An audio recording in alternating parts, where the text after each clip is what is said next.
Hello everybody, welcome to my channel How to Solve Physics. My name is Praveen Gupta. आज हम S C Verma का chapter 5 Newton's laws of motion के objective questions सबसे पहले single choice questions discuss करने जा रहे हैं। तो चलिए शुरू करते हैं। क्वेश्चन नंबर फर्स्ट स्क्रीन पर आपके सामने है। Body of weight W1 is suspended from the ceiling of a room through a chain of weight W2। Chain का भी अपना वेट है W2, ब्लॉक का W1 है। The ceiling pulls the chain by a force. Ceiling chain को कितने force से पुल करेगी? यदि हम चेन और ब्लॉक को एक सिस्टम मान लें तो सिस्टम टोटल कंप्लीटली रेस्ट में है। दिखाई दे रहा है जैसे अपने को बॉडी का वेट है W1, दिस इज W1 और ये चेन का वेट है W2। Fine, okay. अब जब सिस्टम पूरा कंप्लीटली एट रेस्ट है तो net force acting on the system 0 हो गया हमारा। अपवर्ड पुलिंग फोर्स जो सीलिंग एक्सर्ट करेगी वो टोटल डाउनवर्ड ग्रेविटेशनल पुल के बराबर होगा। अब टोटल डाउनवर्ड पुल होगा कितना? ये पूरा हमने एक सिस्टम मान लिया। टोटल डाउनवर्ड पुल W1 प्लस W2, यस और नो? तो जितना डाउनवर्ड पुल लग रहा है उतना ही अपवर्ड फोर्स लगेगा जब भी नेट फोर्स 0 हुआ। क्यों? सिस्टम हमारा रेस्ट में है। टोटल डाउनवर्ड कितना है? W1 plus W2। तो हमारा आंसर क्या हो जाएगा भाई? इतना ही सीलिंग है इस सिस्टम पर ऊपर की तरफ फोर्स लगाएगी और आंसर कितना हो जाएगा? C, यानी W1 प्लस W2। क्लियर है क्वेश्चन?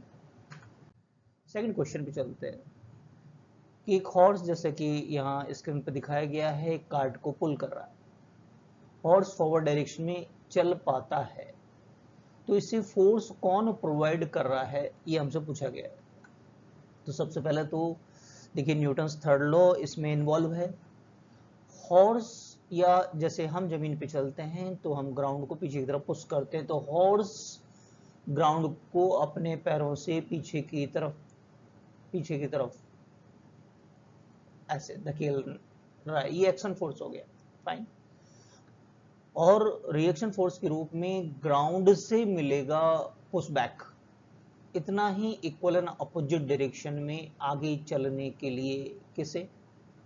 फोर्स को। और दिस इज द फोर्स। ये कौन दे रहा है? ग्राउंड दे रहा है ना? तो ये फॉरवर्ड रिएक्शन फोर्स कौन दे रहा है? ग्राउंड। तो हमारा आंसर क्या हो जाएगा यहाँ पर?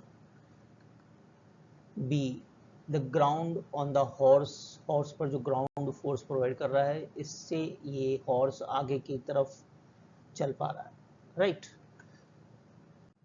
क्वेश्चन नंबर थर्ड पर आइए। A car accelerate on the horizontal road due to the force. दोबारा वैसा ही क्वेश्चन है कि एक कार है, एक्सेलरेट हो पा रही है ग्राउंड पर, किस वजह से? कौन है रेस्पॉन्सिबल? वही Newton's third law. Action force के रूप में सबसे पहले कार के टायर हैं, रोड को पीछे की डायरेक्शन में पुश करते हैं। जब ये टायर इस तरीके से रोटेट करते हैं लाइक दिस, तो ग्राउंड को पीछे की तरफ पुश करते हैं। ग्राउंड इतना ही कार को फॉरवर्ड डायरेक्शन के अंदर एक रिएक्शन फोर्स प्रोवाइड करता है न्यूटन्स थर्ड लॉ से, जिससे कि कार आगे की ओर एक्सेलरेट होती है। हमें ऐसा लगता है कि इंजन प्रोवाइड कर रहा है। फाइन। नेक्स्ट क्वेश्चन पे आते हैं। A block of mass 10 kg is suspended through the two light spring balance as shown in the figure। दो लाइट स्प्रिंग है, स्प्रिंग बैलेंस जिसे हम कहते हैं।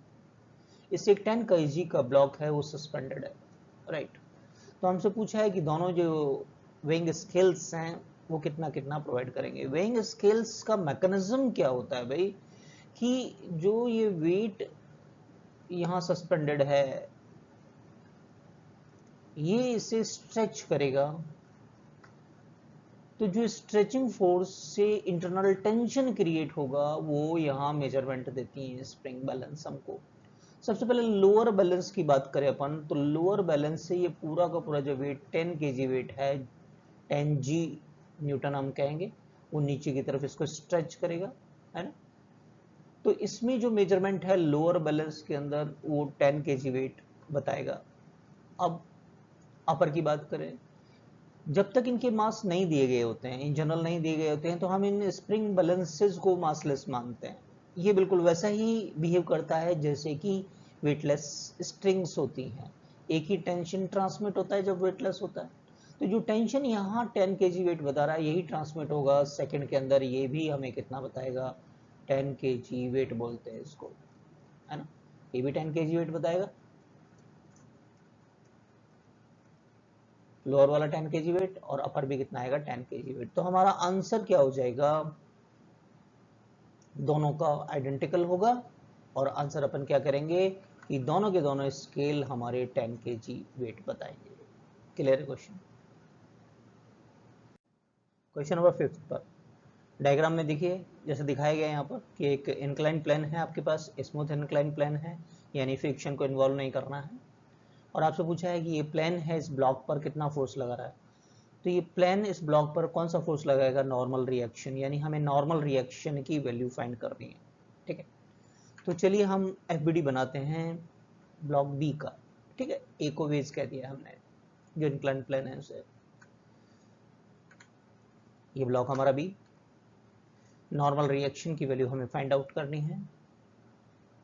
mg है वो तो वर्टिकली डाउनवर्ड ही एक्ट करने वाला है। अगर हम ये परपेंडिकुलर प्लॉट करें प्लेन के ऊपर, तो अगर ये एंगल थीटा है तो अनडाउटली ये एंगल भी हमारा थीटा होगा। mg का कंपोनेंट यदि हम लें तो एंगल के साथ में mg cos थीटा होता है, आप बहुत अच्छे से जानते हैं। और away from the angle mg sin theta, right. फिलहाल हम ये देखें प्लेन के परपेंडिकुलर डायरेक्शन में, पर प्लेन के परपेंडिकुलर डायरेक्शन में कोई मोशन नहीं होगा। इसका मतलब ये हो गया इस डायरेक्शन में ये ब्लॉक बैलेंस है, तो इस वेज लगा रहा है n और ब्लॉक पर mg cos थीटा फोर्स लग रहा है, तो n mg cos थीटा से बैलेंस इस डायरेक्शन में। तो n की वैल्यू क्या होगी, mg cos थीटा। फिलहाल हमें ये n ही चाहिए। देखिए the force exerted with the plane on the block has a magnitude, कितने मैग्नीट्यूड का फोर्स है, mg cos थीटा के बराबर। तो हमारा ऑप्शन कौन सा, C is correct option. Clear है। क्वेश्चन नंबर 6 पर चलते हैं। क्वेश्चन नंबर 6 क्या कहता है कि ब्लॉक, जो प्रीवियस क्वेश्चन था 5th वैसा ही क्वेश्चन है, उसको आगे बढ़ाया गया है। ये block of mass M is placed in smooth wedge of inclination theta, फिर से फ्रिक्शन तो इन्वॉल्व नहीं है। Whole system is accelerated horizontally, इस बार सिस्टम को एक्सेलरेट कर रहे हैं और इस तरीके से एक्सेलरेट कर रहे हैं so that the block does not slip on the wedge, wedge पर स्लाइड नहीं करे नीचे की तरफ। तो उस केस में वेज है ब्लॉक पर कितना फोर्स लगाएगा, इस बार नॉर्मल रिएक्शन कितना होगा। ठीक है, इस तरीके से इसको पूरे सिस्टम को एक्सेलरेट किया जा रहा है। सपोज ये दिखाई गई डायरेक्शन के अंदर, और इस तरीके से कि ये ब्लॉक इस पर स्लाइड नहीं करे। तो स्लाइड नहीं करने के लिए सबसे पहला हमारा काम यही हुआ कि इस एक्सेलरेशन की वैल्यू क्या है वो फाइंड करेंगे। तो चलिए फिर बॉडी डायग्राम बनाते हैं हम। अगर हम वेज का एक्सेलरेशन लें दिखाई गई डायरेक्शन में, तो इसके अपोजिट डायरेक्शन में एक शूडो फोर्स ब्लॉक बी पर लगने वाला है ma0, सबसे पहले तो, है ना, शूडो फोर्स दिखाया हमने। ओके, और अगर ये स्लाइड करेगा तो mg sin थीटा की वजह से करेगा इस, और फाइन। अगर ये एंगल थीटा है तो अनडाउटली ये वाला भी एंगल हमारा थीटा हो जाएगा। ma0 का कंपोनेंट लें अगर इस डायरेक्शन में, तो ma0 cos थीटा हो गया। अब क्वेश्चन ये कह रहा है कि ब्लॉक स्लाइड नहीं कर रहा है, तो स्लाइड नहीं करने के लिए mg sin थीटा को ma0 cos थीटा बैलेंस करना चाहिए। सिंपल बात है, ठीक बात है। तो इस फिर डायग्राम ऑफ बी में इन दोनों फोर्सेस को हम बैलेंस कर दें इस ब्लॉक को स्टेशनरी रखने के लिए। तो ma0 cos theta mg sin theta के बराबर हो गया। ठीक है, m से m को कट कर दें अपन, तो हमारे पास a0 आ जाएगा cos थीटा के डिवाइड करने पर g tan थीटा। यानी कि ब्लॉक स्टेशनरी रहने के लिए जरूरी है कि इस सिस्टम को हम आइसोलेट करें g tan थीटा से। अब आगे की बात करते हैं कि इस पोजीशन में वेज ब्लॉक पर कितना फोर्स लगा रहा है, यानी नॉर्मल रिएक्शन क्या होगा, राइट। अब दोबारा से हम बी ब्लॉक की बात करेंगे। ये नॉर्मल रिएक्शन की वैल्यू को फाइंड करेंगे। mg का डायरेक्शन दिखाया है हमने, mg नॉर्मल रिएक्शन हमें फाइंड करना है, तो इसी के डायरेक्शन में हमें कंपोनेंट ले लेना है फोर्सेस के। तो mg का कंपोनेंट अगर इस डायरेक्शन में लेंगे तो mg cos थीटा हो जाएगा अनडाउटली। एक ma नॉट भी इस पर लग रहा है शूडो फोर्स, जिसका भी कंपोनेंट ले लें अपन, तो ये थीटा है, तो अनडाउटली थीटा के परे वाला component ma not sine theta हो गया हमारा। ठीक है, तो अब इस डायरेक्शन में तो ब्लॉक का कोई मूवमेंट नहीं है, तो इस डायरेक्शन में ये बैलेंस है, अपवर्ड फोर्स को डाउनवर्ड फोर्स से बैलेंस कर दें, तो n हो गया हमारा ma not sine theta plus mg cos theta. a not की वैल्यू हमने फाइंड की थी g tan थीटा, वो पुट कर देते हैं, राइट। अब इसको सॉल्व करने के लिए साइन थीटा को ये tan थीटा को sine theta by cos theta ले लें तो साइन स्क्वायर थीटा हो जाना है। एलसीएम ले लेते हैं cos थीटा, तो sine square theta plus cos square theta आ जाएगा, mg को कॉमन ले लिया यहाँ पर। और आप अच्छे से जानते हैं ये sign square theta plus cos square theta की वैल्यू कितनी होती है, 1। कितनी होती है, 1। तो हमारे पास में नॉर्मल रिएक्शन की वैल्यू कितनी आ रही है, mg divided by cos theta, यानी कि वेजेस ब्लॉक पर इस केस में कितना फोर्स लगा रहा है, mg बाई cos थीटा। तो हमारा ऑप्शन बी करेक्ट हो जाएगा। क्लियर हो गया क्वेश्चन। क्वेश्चन नंबर 7 लेते हैं। क्वेश्चन नंबर 7 क्या कहता है, neglect the effect of rotation of the earth. Suppose the earth suddenly stop attracting the object placed near the surface. A person standing on the surface of the earth will क्या होगा, fly up, slip along the surface, fly along a tangent to the earth's surface or the remain standing. Alright. अब देखिए सबसे पहले forces देखते हैं कि कौन कौन से फोर्स एक्ट कर रहे हैं। सबसे पहले रोटेशन इफेक्ट नहीं है तो कोई भी सेंट्रीफ्यूगल फोर्स नहीं लगने वाला है उस पर्सन पर, एक बात। दूसरा का ग्रेविटी नहीं है तो ग्रेविटेशनल फोर्स भी नहीं है। तो क्या हम ये कह दें कि एक्सटर्नल फोर्सेस तो एब्सेंट हो गया। तो न्यूटन्स फर्स्ट लॉ पर आ जाइए। हम क्या जानते हैं न्यूटन फर्स्ट लॉ में, in absence of the external force body यदि रेस्ट में है तो रेस्ट में ही रहेगी। पर्सन का कोई वेट नहीं है, कोई सेंट्रीफ्यूगल फोर्स नहीं है, तो जहां था उसी पोजीशन पे रहना है। न्यूटन फर्स्ट लॉ ये कहता है। तो हमारा आंसर कौन सा हो जाएगा, the D is the correct, remain standing, जैसा है वैसा ही रहने वाला है, घबराने की जरूरत नहीं है। ओके, क्वेश्चन नंबर 8 पर आइए। 3 रॉड्स जॉइंट है, एक एक वर्ड पर ध्यान देना। एक ट्राइंगल बनाता है एबीसी 1 मीटर और 3 पार्टिकल कैरी द चार्जेस, बिल्कुल इंटैक्ट है, अटैच्ड। ध्यान दीजिएगा इन वर्डिंग पर, दिस वर्डिंग्स आर इंपॉर्टेंट, ध्यान रहे, अटैच्ड, जॉइंट। ओके, हाँ एक सिस्टम है पूरा, this is very important. Whole system is rest, whole system rest में है तो एक्सटर्नल फोर्स कुछ नहीं है।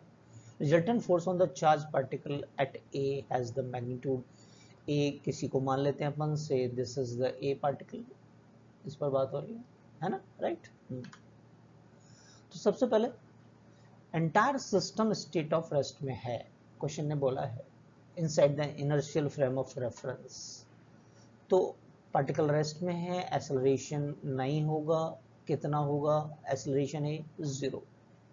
न्यूटन सेकंड लॉ कहता है हमारा कि फिर फोर्स कितना लगने वाला है, नेट फोर्स 0, यस और नो, यानी कि हर एक पर फोर्स कितना होगा, 0, क्योंकि सिस्टम का एक्सेलरेशन ए 0 है, एक बात। तो हर एक पर नेट फोर्स की बात करेंगे, मास इंटू एक्सेलरेशन 0 हो गया, तो नेट फोर्स 0 होने वाला है। अब एक कंफ्यूजन क्रिएट होता है, आपके दिमाग में आता है ये चार्ज पार्टिकल्स तो हैं, ये चार्ज पार्टिकल्स हैं तो ये एक दूसरे को रिपेल करेंगे, यस अनडाउटली रिपेल करेंगे, तो सर फिर वो फोर्स की वैल्यू आनी चाहिए। फोर्स की वैल्यू क्यों नहीं आएगी, वो कैंसिल कैसे हो जाएगी, ध्यान देने वाली बात है। इलेक्ट्रोस्टैटिक जब रिपल्शन लगेगा तो इन रॉड्स में टेंशन क्रिएट होगा इंटरनल, राइट। ये सारी जॉइंट है तो ये टेंशन है, इलेक्ट्रोस्टैटिक रिपल्शन को कैंसिल करेंगे और नेट फोर्स हमारे इस अज्यूम पार्टिकल ए पर बात हो रही है 0, बी पर भी 0 होगा और सी पर भी हमारा 0 होगा। बात समझ में आई। तो आंसर क्या हो जाएगा हमारा, 0 is the correct answer. Clear है। नेक्स्ट क्वेश्चन पर आते हैं। क्वेश्चन नंबर 9 कहता है कि एक फोर्स F1 है, पार्टिकल पर एक्ट करता है जिससे कि पार्टिकल रेस्ट से एक्सेलरेट होकर वेलोसिटी भी रिसीव कर लेता है। फिर F1 को रिप्लेस करते हैं F2 से जो कि इसको डीएक्सेलरेट कर रहा है, दोबारा रेस्ट में ले आता है। तो आपसे बोला है F1 F2 में रिलेशन क्या होगा। देखिए, अगर एक्सेलरेट होता है या डीएक्सेलरेट होता है और वेलोसिटी रिसीव करता है, टाइम गिवन है तो इक्वेशन ये फॉलो कर लेंगे, v equal to u plus at। Distance given है तो ये इक्वेशन हम ले लेंगे, कोई इशू नहीं है। अब इंपॉर्टेंट बात यहाँ पर है कि टाइम और डिस्टेंस का हमें कोई आइडिया नहीं है, राइट।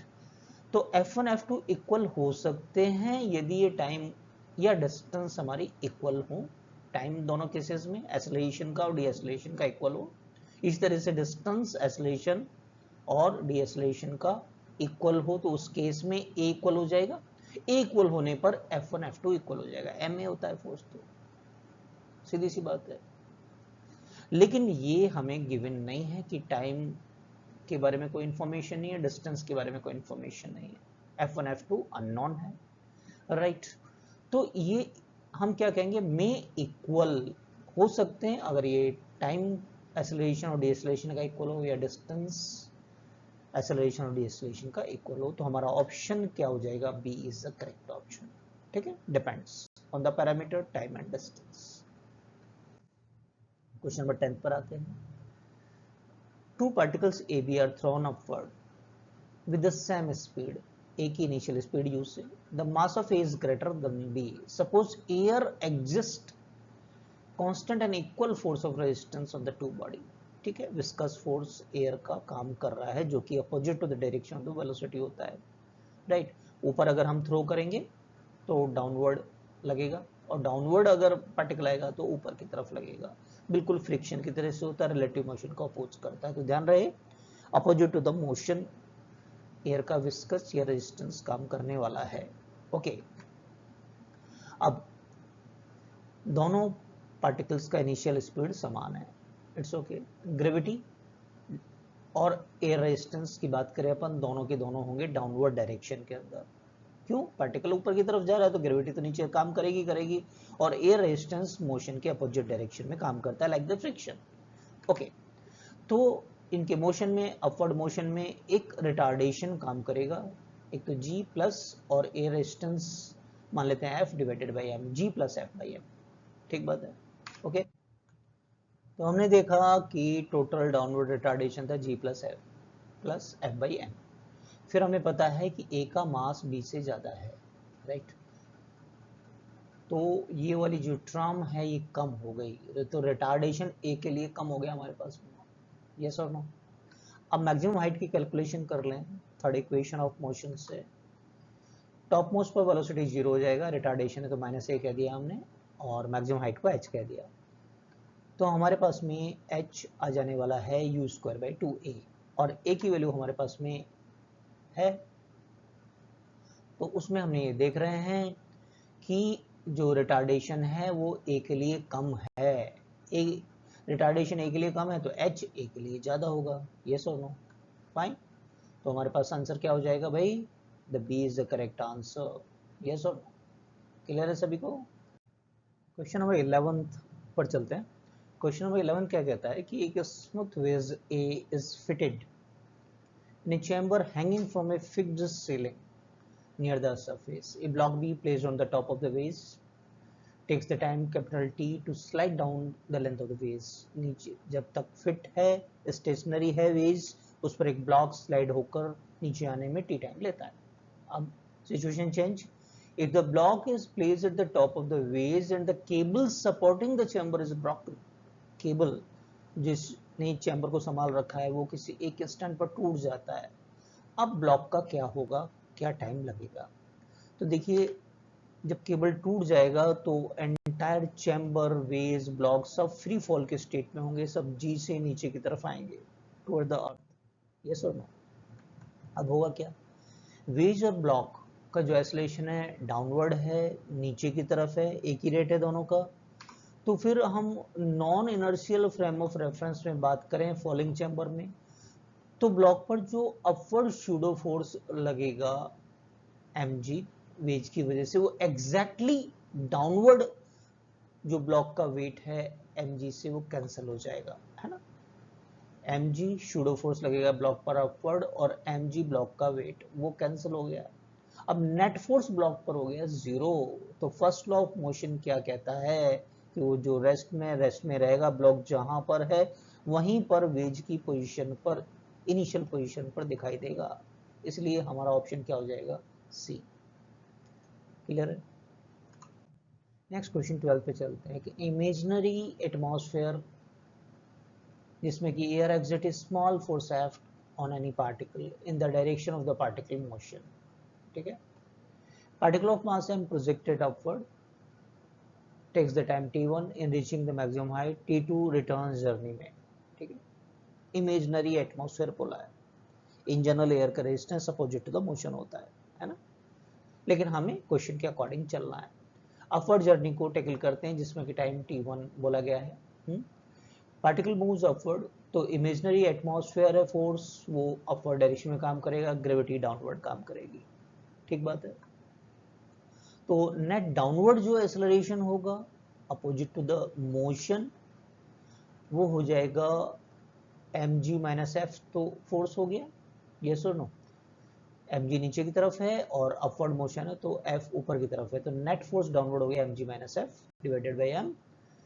तो नीचे की तरफ जो एक्सेलरेशन, जिसे हम मोशन का रिटार्डेशन भी कह सकते हैं, g minus F by M हो जाएगा। ये हो गया अपवर्ड मोशन के दौरान। अब कंसिडर करते हैं अपन डाउनवर्ड जर्नी। इस बार f डाउनवर्ड लगेगा और आपका mg यानी g भी डाउनवर्ड ही काम करने वाला है। तो a2 डाउनवर्ड एक्सेलरेशन हो गया mg plus F divided mg plus F by M. ठीक बात है। अब टाइम का कंपैरिजन कर लेते हैं मैक्सिमम हाइट के लिए। ठीक है। तो टाइम की कैलकुलेशन करेंगे सेकंड इक्वेशन से, s equal to ut plus half T square से वैल्यू रख देते हैं अपन।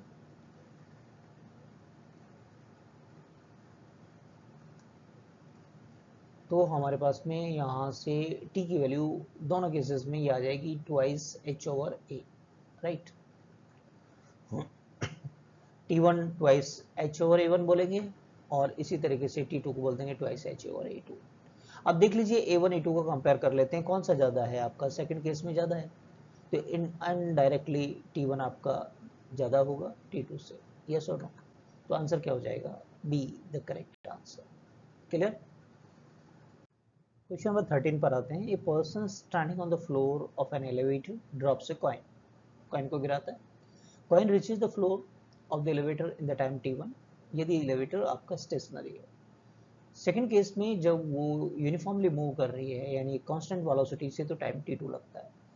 देखिए Newton's first law of motion क्या कहता है कि in absence of the external force यदि पार्टिकल रेस्ट में रहेगा और पार्टिकल यूनिफॉर्म वेलोसिटी में रहेगा, और ये हमारा कहलाता है इनर्शियल फ्रेम ऑफ रेफरेंस। दोनों केसेस में ही नेट फोर्स क्या होता है, जीरो, यस और नो, एक्सटर्नल फोर्स नहीं होता है। कहने का मतलब वेलोसिटी कांस्टेंट हो या स्टेशनरी हो, right.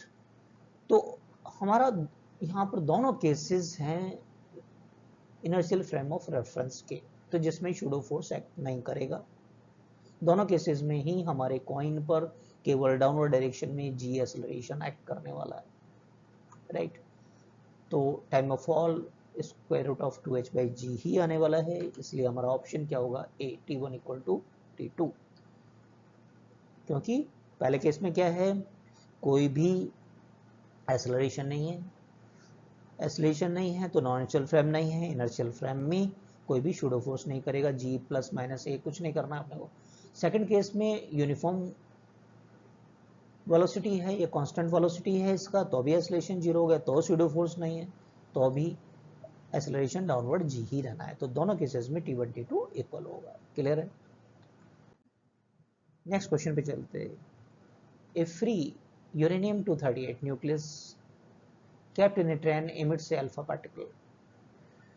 When the train is stationary, a nucleus decay and a passenger measure that the separation between the alpha particle and recoil nucleus becomes the x, दोनों का बीच का separation x होता है इसी time t पर after the decay।